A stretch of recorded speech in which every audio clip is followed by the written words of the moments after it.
What's up, guys? We're going to be making picks for UFC 232, Alexander Gustafsson versus the human steroid cycle, Jon Jones. So, let's get started. First fight of the night, Brian Kelleher versus Montel Jackson. It's a pretty close fight, in my opinion.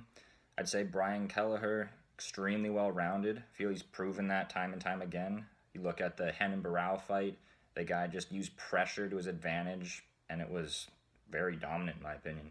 Renan Barão, an extremely skilled fighter, used to be the champion, used to be a dominant champion. He was almost, if not the #1 pound-for-pound guy. And Brian Kelleher just beat the crap out of him, man. Yeah, moved forward the entire time.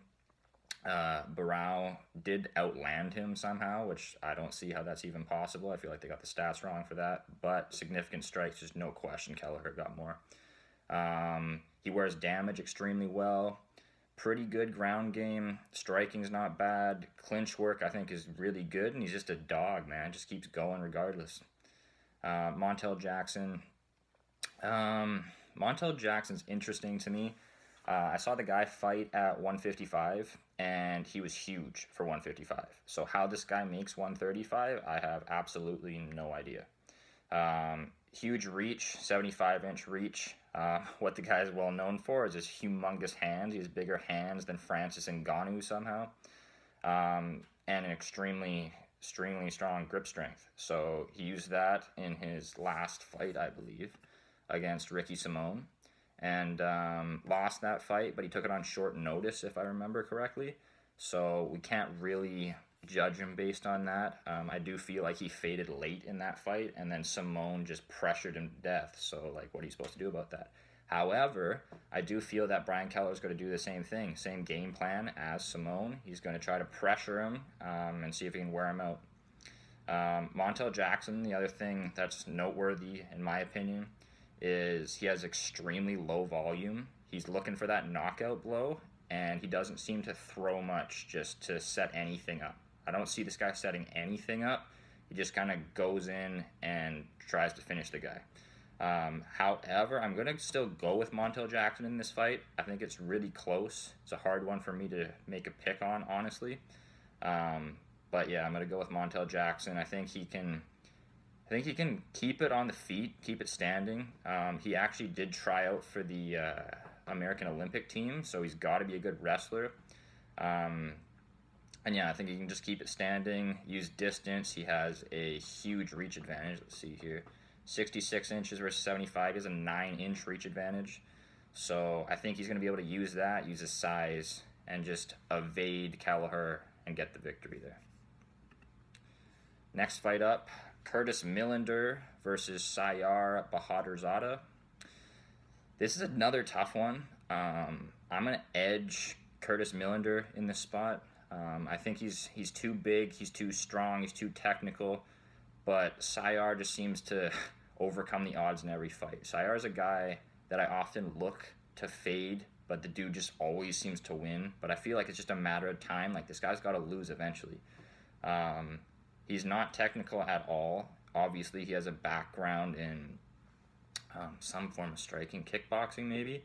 But the dude just seems to throw wild hooks. He's got crazy heart, crazy self-belief. But I just don't really see, like, the technical skill. And I feel at some point that's got to be your downfall. Millender, I feel like if Millender gets taken down, he could be in trouble here. Got taken down in his last fight. And who's that one against? Right, Max Griffin. Yeah, so he got taken down by Max Griffin, but he outstruck Max Griffin, and Max Griffin's a very good striker. So I feel like he can just kind of keep the distance and piece up Bahadurzada here. Close fight, but I'm going with Millender in this one. Next up, we have Uriah Hall versus Bevon Lewis. Bevon Lewis is literally just a smaller Jon Jones. Like, the guy trains with Jon Jones. It literally looks like he's just imitating him as best as he possibly can, and he does a freaking good job as well. But yeah, you see him fight. If you don't see his face, you're just going to think, oh, it's Jon Jones on an off night, that's for sure. The guy, yeah, he's very good. but I think this is way too much, way too soon. Uriah Hall seems to have confidence issues sometimes, whether he's mentally in it or not. And when he's not mentally in it, that's usually against guys that he feels he's not going to win against. I think he's going to have all the confidence in the world in this fight, and I think he's just going to, I don't know, outstrike Bevon Lewis, kind of do whatever he wants with him. I don't really see him taking it to the ground, but if he does, I think he's going to have a colossal advantage. Bevon Lewis didn't look that great on the ground in Dana White's Contender Series, and yeah, I got Uriah Hall on this one. I do think it could be close. There's definitely path to victory for Bevon Lewis, but I think the experience and honestly the confidence is going to be too much, and he could have UFC debut jitters. Like, you got to go with Uriah Hall on this one. All right, next up we have Nathaniel Wood versus Andrei Ewell. I think Nathaniel Wood is pretty much better everywhere. I think he's a more technical striker. I think he's significantly better on the ground. Clinch work, I'm not 100% sure of, but I'm going to guess he's better there as well. I feel like he's just a more experienced guy, more knowledge of the game. However, I'm actually going to go with Andrei Ewell in this fight. Andrei Ewell's taken this on short notice. I believe it's about a month notice he had for this one. Coming off the win over Renan Barão. Got taken down fairly easily by Renan Barão. If Nathaniel Wood can do that to him, if he can get him on the ground, I think that's going to be a huge problem.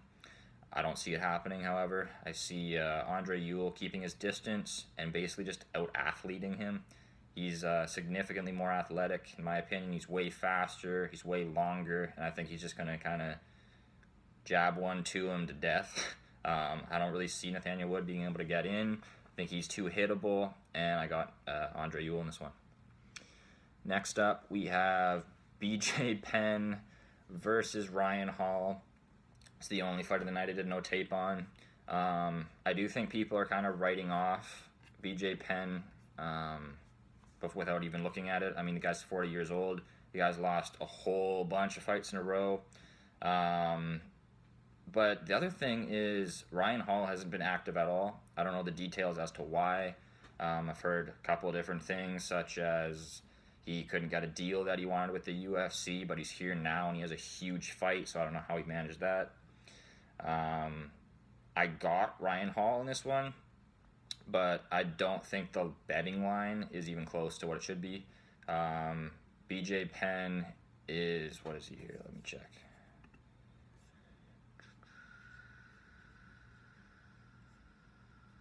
So Ryan Hall is minus 500. BJ Penn is plus 400. That's a little outrageous to me. 5-1 favorite of a guy who I didn't think was that great to begin with, and he's had this huge layoff. BJ Penn, a lot of people are saying is an all-time great. I don't know if I'd say that. He definitely was. He was freaking good back in the day. His prime didn't seem to last that long. He's certainly out of his prime now. However, I would say he's finally motivated, or at least we hope so, right? So if we see a motivated BJ Penn here, I think he can win. But I just don't see it happening. I think the guy is just trying to get one last win, right off into the sunset on a win, kind of get his fan following back behind him. Don't see it happening. I think Ryan Hall's going to win here. All right, next up, Petr Yan versus Douglas Silva de Andrade. First off, if you guys go on to the UFC website, you look at the picture they have up of Douglas Silva de Andrade, that guy is just one big steroid, man. That guy is so freaking jacked. I'm still going to go Petr Yan here. I don't know if Silva de Andrade has had a USADA suspension yet. If he hasn't, I'm sure it's coming soon. But Petr Yan's one of those guys that's just so motivated, wants to win more than anybody else, and that gets him the win in more instances than not. Cuts angles well, wears damage well. I just see him being way too much for Silva de Andrade here. So I got Petr Yan here, probably by knockout, if not by decision. All right, now we're to the other fight, along with Kelleher Jackson, that I had serious problems deciding who the hell is going to win. Kat Zingano, Megan Anderson, my apologies. Megan Anderson, I thought initially looked extremely good against Holly Holm. Outstruck probably the best female striker in the UFC other than Valentina, in my opinion. And yeah, she just looked really good. She hurt Holly, hitting her with knees, elbows, punches. She has serious power. But the biggest downfall of her, without question, was when it went to the ground, when it was in a clinch. She just didn't really look like she knew what the heck she was doing. Wasn't lowering her hips to try to defend takedowns when in the clinch against the cage. Very easy to take down in free space.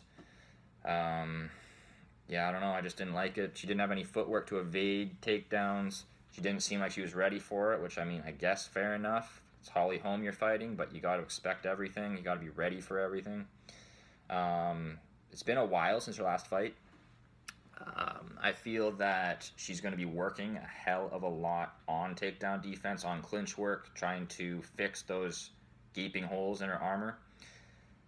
But the problem here, Kat Zingano is going to go directly for those holes in her game. That's Kat Zingano's game. She's going to try to take you down, beat you up, clinch you, outwork you. Just, I don't know, she's a warrior in there. She, I feel she can break Megan. Initially, I actually thought Megan Anderson was going to win this fight. Watched a little bit of tape. Don't know if I feel the same way now. I'm very much on the fence for this one. If it stays standing and Megan can keep it at range, her all day. She's definitely going to win that kind of a fight. If it's on the feet in the clinch, probably Kat. If it's to the ground, it's not even close. Kat's going to destroy her. So we'll see what kind of leaps and bounds Megan's made, because it literally looks like she had no idea what she was doing previously. So we're going to see how her takedown defense has progressed, how her ground game's progressed. Ground game's not going to be good enough, so she better work on that wrestling. I'm going to go with Kat Zingano here, but I could easily see either of these winning. Not a confident pick whatsoever, but I'm going with Kat Zingano. Next up, we have Andrei Arlovski versus Walt Harris. Arlovski, man, has been around just forever, it seems. The guy's lost a ton, won a ton, was the, if not champ, the interim champ a long, long time ago, so I feel like his prime is far, far behind him at this point. Walt Harris, while he's definitely older, I believe he's 35, something like that, just seems to be coming into his own now.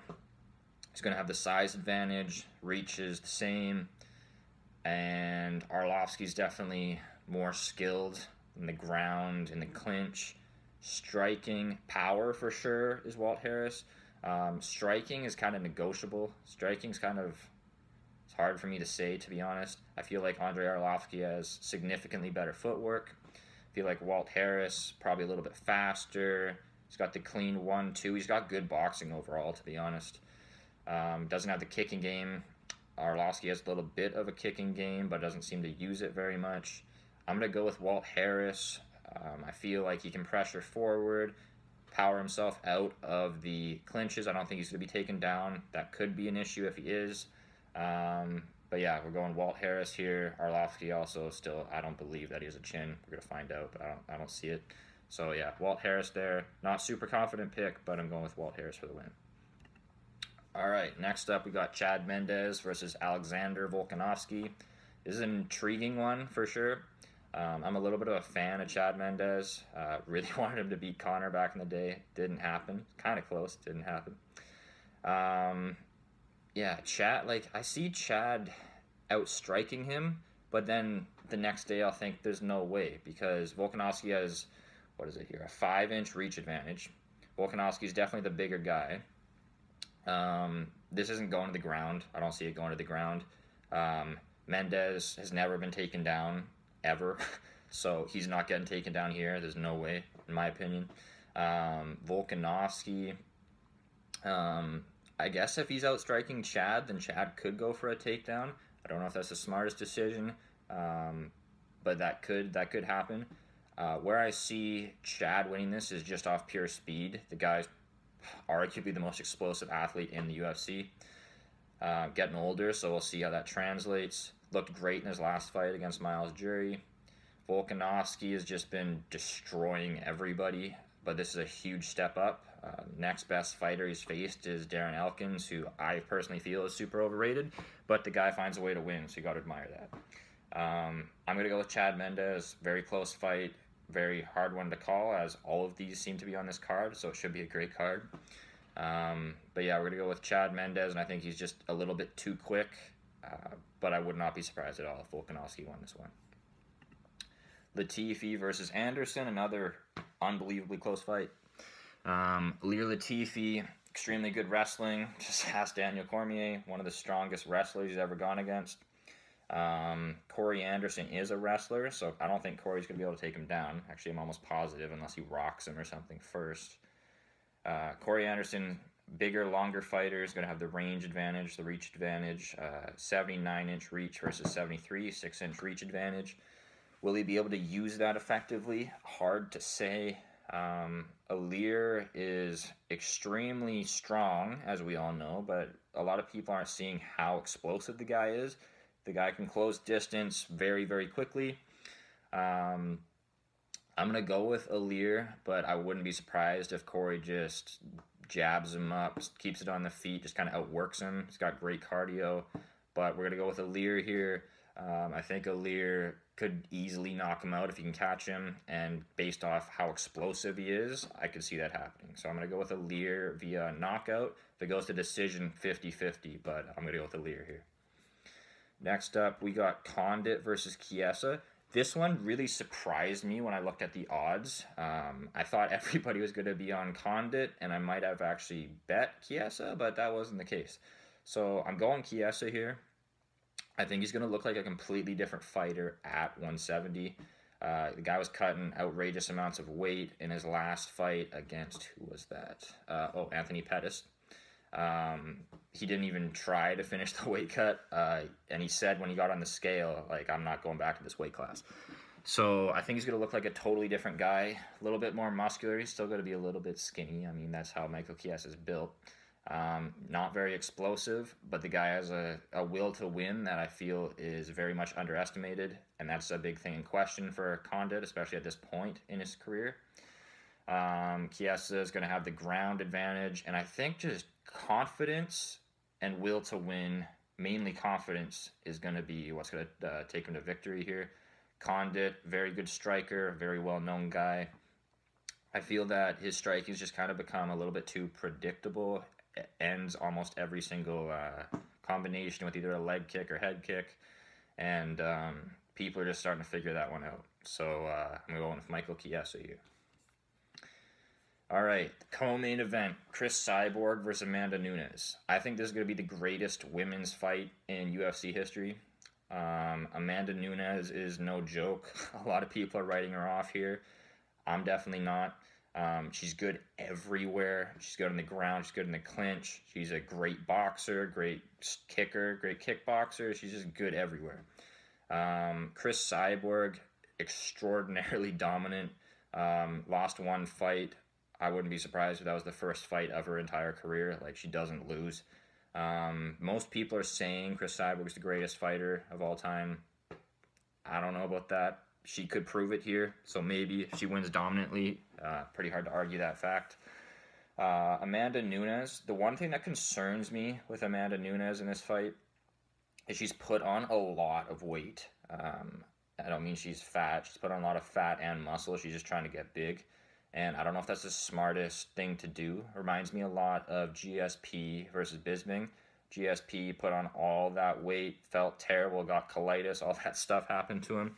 And in his hindsight, he says he should have just stayed the same weight. He walked around at like 185 to 190, could have cut 2-3 pounds, been ready on fight night, and I think he would have been more dominant.